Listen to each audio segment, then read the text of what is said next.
Well, hi, JD here again with a non-car finance related video for you today. I thought I would do a update on the 911 that I bought back in January 2019. We're now in August, although the weather's awful, so you wouldn't know it was August. So I bought this car at the end of January from Porsche Cambridge, as some of you will know. I've done a video in the past, a little detailing video, but I've never actually done a driving video really, or an update. So I thought I would just go through what it's been like living with the 911 from a running cost point of view, from a driving perspective, service costs, etc. So let's just recap. This car is a 2008 58 997.2. It's an early generation 2 car, Carrera 4S PDK. When I bought it, it had 62,750 miles on, something like that. It's now got 66,300. So I'm averaging probably about 500-600 miles a month. So I am using it. This is my only car. This is my daily driver. That's what I like about it so much. It's so usable. It's comfortable when you're in normal mode and you're not wanting to drive everywhere at a rate of knots, as it were. So it's the C4S. So it's 385 brake horsepower, it's 310 pounds-feet of torque. 0 to 60 is about, I think, 4.3 seconds. It might even be a little bit quicker than that in using launch control, which this car has. And I will do a video at the end showing launch control, and that will be a first for me, because believe it or not, I've never actually tried it myself yet, so that's going to be a first on camera. So what's the spec? So this is the C4S, as I said. It's got Bose, it's got PDK, it's got the sport seats, which are incredibly comfortable, the most comfortable seats I've ever had in any car. They've also got the Porsche crest in the headrests. It's got Sport Chrono, which gives you the stopwatch and some other pointless bits of information really, but it enables you to time lap times and things like that if you track the car. It's also got, because it's got the PDK and the Sport Chrono, it's got Sport Plus, which gives you the launch control feature, which I'll show you later. I cannot believe this is a road near my house, and it's the first time I've ever driven down it being stuck behind a tractor. So that's good. So we're not going to be able to give the car any beans at the moment, but that will give me some time to talk. So yeah, so the Sport Chrono gives you the launch control. Oh, and it's also got the Porsche Sports exhaust system, which was a dealer fit, I think, because when I went to buy this car, it wasn't actually on the spec. So I think whoever owned this before me actually had that spec, not part of the factory build. So that was a really nice bonus. Let's talk about running costs then. So I use this car as my one and only daily driver. I commute mainly on A and B roads. I do about 12 miles each way to work each day, and I'm getting an actual MPG figure of about 22 miles per gallon. That's a brim to brim fill. So I don't think that's bad. I will say that it was serviced. I'll talk about the major service it's just had shortly, but it was serviced on Monday at Porsche of Leicester, who were excellent. And driving from my house to Leicester, which was about 35 miles, in this car going, I averaged about 30 miles per gallon, believe it or not. And in the Porsche Cayenne that they lent me, I cannot believe this tractor is doing 27 miles an hour. I'm going to try and get past this car. Let's see, let's go for it. Here we go.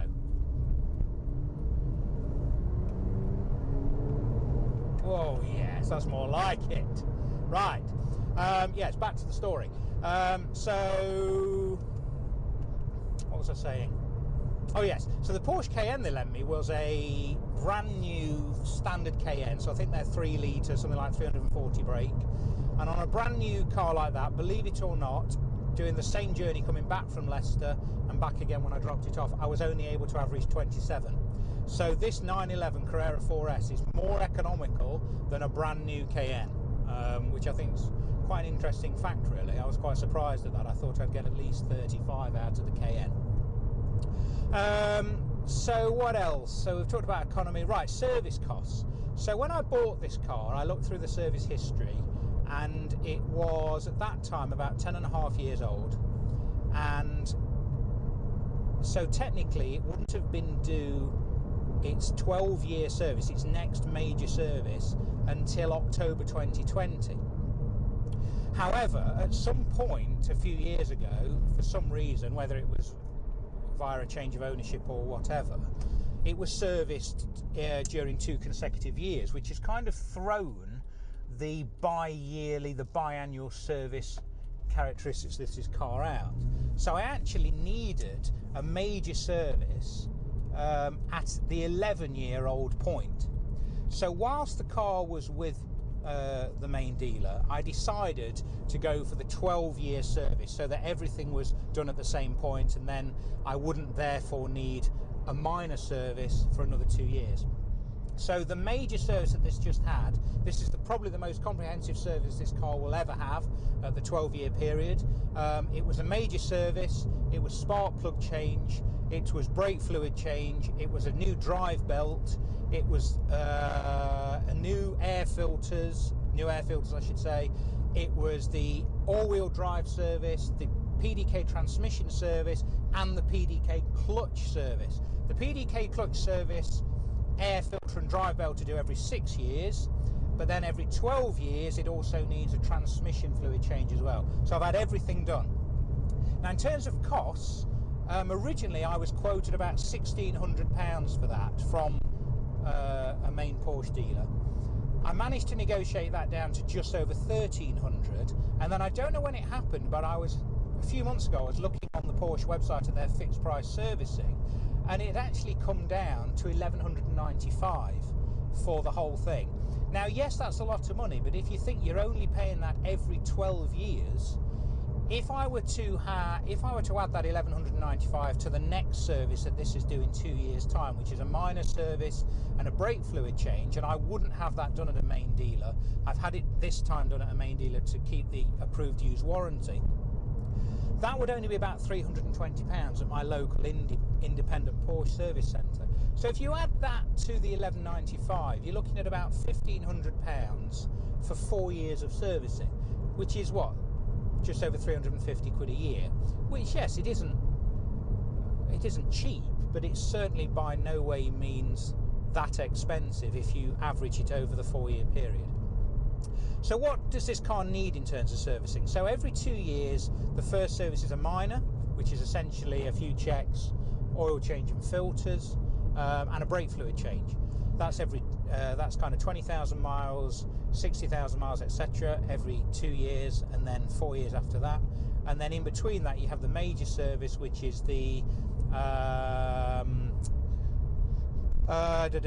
spark plug change as well, essentially, and a few more bits and pieces.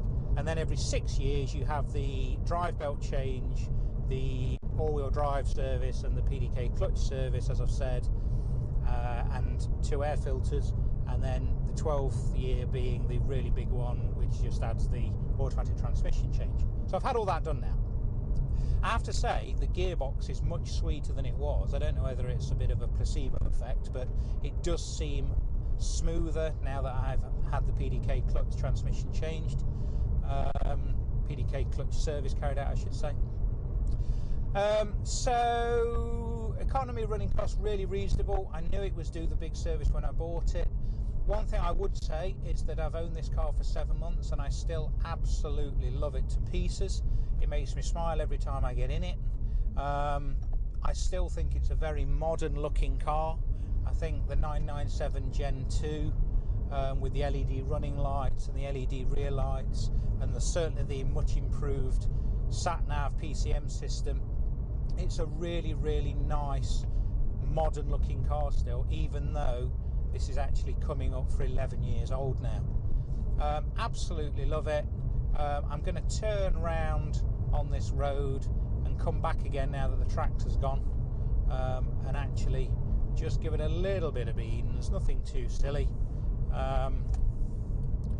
So we'll come back in a second when I've turned round, and we'll put it into sport mode, and we'll see what this car is all about. Okay, so we're back. Hopefully there won't be another tractor in front of us. Before I get to a slightly faster part of the road, let me just say that so you've got essentially 3 modes with this car having the Sport Chrono package. You've got kind of normal with kind of the softer PASM setting. This car's got the PASM, which is Porsche Active Suspension Management System. Then you've got Sport, which kind of increases throttle response, you know, makes the gears a bit shorter to shift and engages the Sport PASM mode, although I tend to keep that off because on roads around here it is a little bit jarring. And then you've got Sport Plus, which is absolutely bonkers, and I've hardly used that because I think that's really better suited for track days, because what it tries to do is it keeps the engine between 4,000 and 7,000 RPM all the time. So for normal driving, you're never really going to get out of second gear. So it is a little bit silly.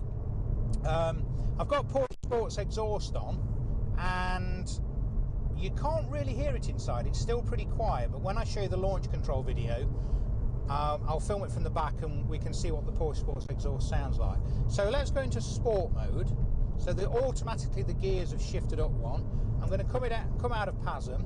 We're currently in 5th gear. Let's just drop it down to 3rd and let's just give it a little bit of beans.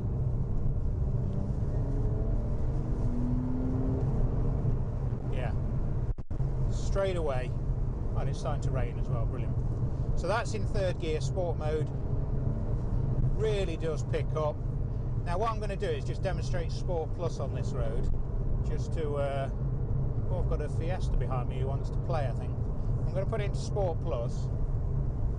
Now Sport Plus, now I'm doing 60 miles an hour and it's in 4th gear. Now I would have thought, oh, here we go. So it's dropped to 3rd around this corner.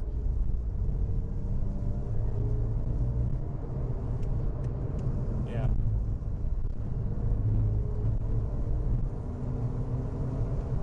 Yeah. So it's kept it in 3rd gear in Sport Plus. It's wanting to keep the revs up. So what am I doing? 4,000. Yeah, so it's keeping the revs up. So let's see what happens if I slow down a little bit with this car right up behind me. Oh, he's going to overtake me. Is he thinking of overtaking me? Maybe he's not. Yeah, so it's keeping it in 3rd gear all the time. And that's at 4.5, 5,000 RPM. What I'll do is I'll just come back around this roundabout and we shall see what it's like from a standstill in Sport Plus. Unfortunately, one would assume that in August you could have some nice dry weather, but it's throwing it down. Oh, it's dropped into 2nd there. Let's go around the roundabout. So we're in 2nd at the moment, Sport Plus. Here we go. So we'll come out of this roundabout.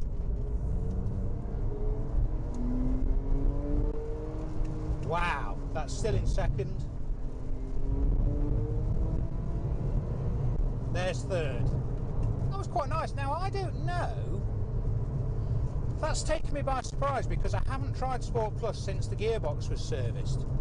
And that feels a lot better, to be fair, than when I was trying it before in Sport Plus before I had it serviced. So let's drop it back into normal sport mode,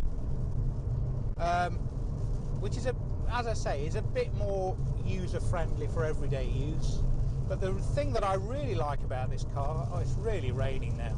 The one thing that I really like about this car is the fact that if I take it out of sport mode, it's gone into 6th gear at 50 miles an hour.